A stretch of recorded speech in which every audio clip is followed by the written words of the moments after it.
Congress party के राष्ट्रीय अध्यक्ष उनकी एक रैली हुई और मल्लिकार्जुन खड़गे जी की,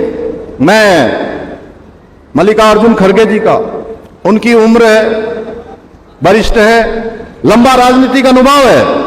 उनका मैं हृदय से सम्मान करता हूं और वो देश के वरिष्ठतम नेताओं में से हैं। लेकिन आज मैं इस मंच से आप सबके सामने कहना चाहता हूं कि बेहद दुख के साथ, खेद के साथ कहना पड़ रहा है कि हल्द्वानी की रैली के बाद जिस तरह कांग्रेस पार्टी ने एक प्रायोजित विवाद खड़ा करके दलित कार्ड खेलने की कोशिश की,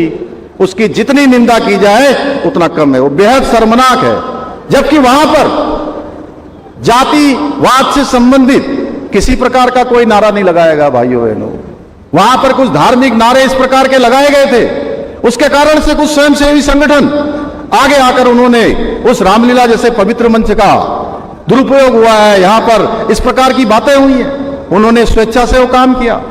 और इस पर खड़गे जी से मैं कहना चाहता हूं कि ऐसी ओछी और विभाजनकारी राजनीति आपको, कम से कम आप इतने वरिष्ठ हैं,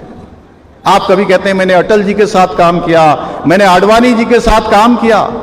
तो कम से कम आपके इस कद को, इस सम्मानित पद को यह शोभा नहीं देता है। केवल अपने राजनीतिक स्वार्थ और चुनाव जीतने की छटपटाहट में समाज में जहर घोलना, दलित कार्ड खेलकर भाइयों को भाइयों से लड़ाना और देवभूमि के सौहार्द को बिगाड़ना कहां तक सही है भाइयों बहनों? ये लोग आज फिर वही पुरानी बांटो और राज करो की मानसिकता के साथ समाज में फूट डालने की साजिश रच रहे हैं। तो इस वक्तव्य के बारे में मैं इतना कहना चाहूंगा कि उल्टा चोर कोतवाल को डांटे, इसी बात को कहते हैं, इसी तरह की बात को ये कहावत लागू होती है कि उल्टा चोर कोतवाल को डांटे। एक तो माननीय खड़गे जी के हल्द्वानी दौरे के बाद जो ये जो आपने देखा होगा कि किस तरह मंच का शुद्धिकरण का काम भारतीय जनता पार्टी की विचारधारा अपनाने वाले लोगों ने किया, इस पर प्रदेश की जनता के सामने, देश की जनता के सामने मुख्यमंत्री जी को माफ़ी मांगनी चाहिए थी। लेकिन माफ़ी मांगना तो दूर, उल्टा मुख्यमंत्री जी खड़गे जी को दोषी ठहरा रहे हैं। और इस बात से ये बहुत स्पष्ट हो गया है कि ये भारतीय जनता पार्टी की सह में हुआ है। अब देखना यह है कि इस देश में, इस प्रदेश में वाकई कानून का राज है या नहीं है। अगर इस देश में कानून का राज होता तो इस प्रकार के जघन्य कृत्य पर प्रदेश की सरकारों को बर्खास्त किए जाने का प्रावधान है। जो सरकार छुआछूत को, घृणा फैलाने को जायज़ ठहरा रही हो, जो मुख्यमंत्री इस बात को जायज़ ठहरा रहे हो, उन्हें बर्खास्त करने का प्रावधान है इस जघन्य अपराध पर। लेकिन ये सभी जानते हैं कि इस देश में आजकल किस तरह के कानून का राज चल रहा है। ऐसे में मुझे तो माननीय मुख्यमंत्री जी के इस वक्तव्य पर बहुत ही कष्ट हुआ और मैंने इसलिए इस सोशल मीडिया पर उनके वक्तव्य के सामने अपना वक्तव्य रखने की कोशिश की। मैं ये मानता हूँ कि ये सरकार ये मान चुकी है कि वो कानून से ऊपर हैं, लेकिन वास्तविक रूप में कानून से ऊपर कोई नहीं होता। आप सबने देखा होगा कि राज्यसभा के सभापति ने बहुत स्पष्ट तौर पर यह बात कही है कि ऐसा काम करने वालों को